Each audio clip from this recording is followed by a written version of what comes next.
வணக்கம் மக்களே, welcome to கிப்பா kitchen. நான் உங்கள் செஃப் ஆர்ட். Sunday special. பசங்க எல்லாம் ஏதாவது செய்தான்னு கேக்குறாங்க. ஏதாவது ஒரு செய்யலாமா? சூப்பரா இருக்கும். இன்னைக்கு நம்ம செய்ய போற ரெசிபி பார்த்தீங்கன்னா பேன் கேக்.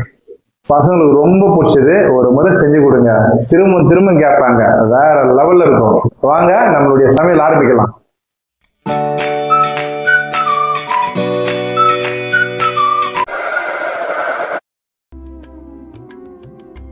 இப்போ நம்ம 4 முட்டையை உடைச்சி ஒரு பவுலில் சேர்த்துக்கலாம்.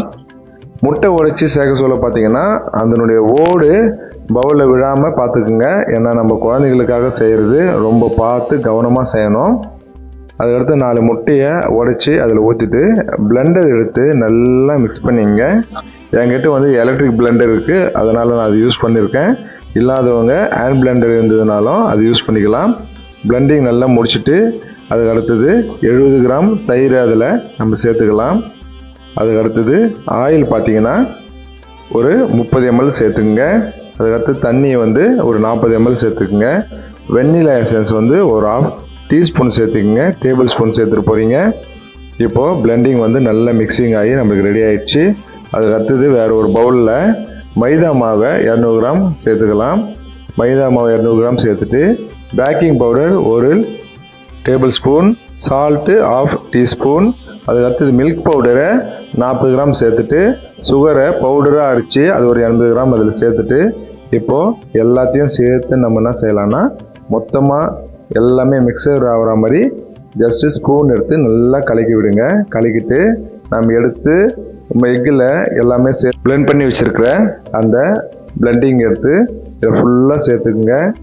சேர்த்துட்டு கொஞ்சம் கொஞ்சமாக சேருங்க. ஏன்னா ஃபுல்லாக சேர்த்துட்டாலும் நம்மளுக்கு கலக்க முடியாது. அதனால் ஃபஸ்ட்டு ஒரு 1/2 சேர்த்து நல்லா கலக்கி முடிச்சுட்டு பிறகு மிச்சம் இருக்கிறத எல்லாம் எடுத்து அது சேர்த்துருங்க.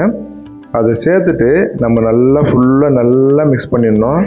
ஏன்னா உள்ளே சின்ன சின்ன கட்டியாவோ வேறு எங்கன்னா இருந்ததுன்னா நல்லா இருக்காது. அதனால் நம்ம திரும்பவும் எலக்ட்ரிக் பிளெண்டர் வச்சு நல்லா அது பிளெண்ட் பண்ணி முடிச்சுட்டு பிறகு நம்ம எடுத்து சின்ன சின்னதாக சாப் பண்ணி வச்சுருக்கிற செர்ரி ஃப்ரூட்ஸை ஒரு 15 கிராம் அதில் சேர்த்துடலாம். ஏன்னா செர்ரி ஃப்ரூட்ஸ் இந்த பேன் கேக்கில் ரொம்ப ஹைலைட்டாக இருக்கும். அதை நம்ம சாப்பிட சொல்ல அது உள்ளே சில்ட்ரன்ஸுக்கு குழந்தைங்களுக்கு பார்த்தீங்கன்னா சின்ன சின்னதாக அப்படியே சாப்பிட சொல்ல அது கடிப்பட சொல்ல ரொம்ப சூப்பராக இருக்கும். இப்போது ஒரு 30 நிமிஷம் ரெஸ்ட் விட்டுட்டு அதுக்கப்புறமா அதை எடுத்து நம்ம செய்யறதுக்கு ஆரம்பிச்சிடலாம். இப்போ ஒரு பேனில் நம்ம ஹீட் பண்ணிவிட்டு அதுக்கு அடுத்தது பார்த்திங்கன்னா நம்ம எடுத்து மிக்ஸ் பண்ணி வச்சுக்கிற பேன் கேக்கினுடைய மிக்ஸிங்கை ஒரு கரண்டி எடுத்து பார்த்திங்கன்னா சின்னதாக சென்டராக பார்த்து ஊற்றுங்க. ஏன்னா நீங்கள் ஊற்றிட்டு எதுவுமே சேர்த்தவில்லை ஆட்டோமேட்டிக்காக அது ஸ்ப்ரெட் ஆகிரும். ஒரே ஒரு 1 மினிட்ஸ் கழிச்சு அதுக்கப்புறமா திருப்பி போட்டு எடுத்து வச்சுருங்க. இது குழந்தைங்களுக்காக ஸ்பெஷலாக தவாவில் செஞ்சது. நம்மளுக்கு வேறு ஒரு ஸ்ட்ரக்சரில் வேறு ஒரு தவாவில் நம்ம இப்போது அதை செய்யறதுக்கு ஆரம்பிக்கலாம். இப்போ பார்த்தீங்கன்னா குழந்தைகளுக்கு பாருங்கள் ஒன்று இது நம்ம செஞ்சு முடிச்சாச்சு. அதுக்கடுத்து திரும்பவும் பார்த்தீங்கன்னா இதே போல் சென்டராக பாருங்கள், சென்டராக மட்டும் ஊற்றுங்க. நீங்கள் எதுவுமே செய்ய தேவையில்லை, ஆட்டோமேட்டிக்காக பிளெண்ட் ஆகும். அப்படியே ஸ்பெண்ட் ஆகிடுச்சு பார்த்தீங்களா சுத்தமாக. இப்போ நம்ம ஒரு 1 நிமிஷம் கழிச்சு அப்படி எடுத்து போட்டவே நம்மளோட பேன் கேக் புதுசுன்னு எவ்வளோ சூப்பராக இருக்குது பாருங்கள். இப்போது நம்ம வேறு ஒரு தவாவில் நம்ம எண்ணெயை நல்லா தடவிட்டு அதில் பார்த்தீங்கன்னா இது ஒரு மினி தோசை தவா இதில் நான் அப்படியே பேன் கேக்காக யூஸ் பண்ணுறேன். இப்போ சின்ன சின்னதாக ஒரு 7 பேன் கேக் இதில் வரும். ஏன்னா இதில் அதனோட ஸ்ட்ரக்சர் சூப்பராக இருக்கும், அதனால் நான் யூஸ் பண்ணேன். இப்போ பார்த்தீங்கன்னா ஒரு பக்கம் நல்லா குக் ஆகிடுச்சு. நம்ம அப்படியே அதை திருப்பி அதில் போடுங்க.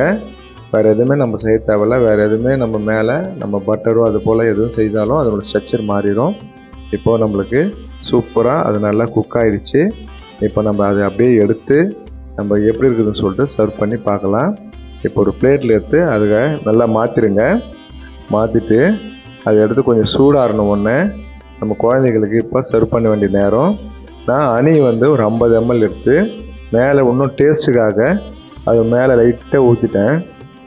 செர்ரி ஃபைத்தா கூட நம்ம ஹனியும் சேர்த்தனால சூப்பராக இருக்கும்.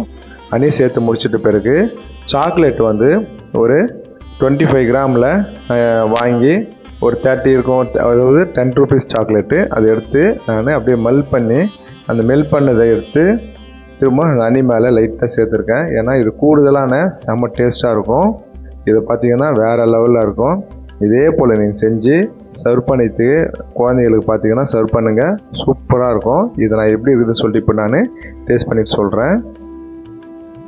நம்மளுடைய சேனல் உங்களுக்கு பிடிச்சிருந்ததுன்னா மறக்காமல் லைக் பண்ணுங்கள், ஷேர் பண்ணுங்கள், கண்டிப்பாக சப்ஸ்கிரைப் பண்ணுங்கள். நன்றி மக்களே. மற்றும் ஒரு நல்ல ஒரு சமையல் நிகழ்ச்சியில் நாம் பார்க்கலாம்.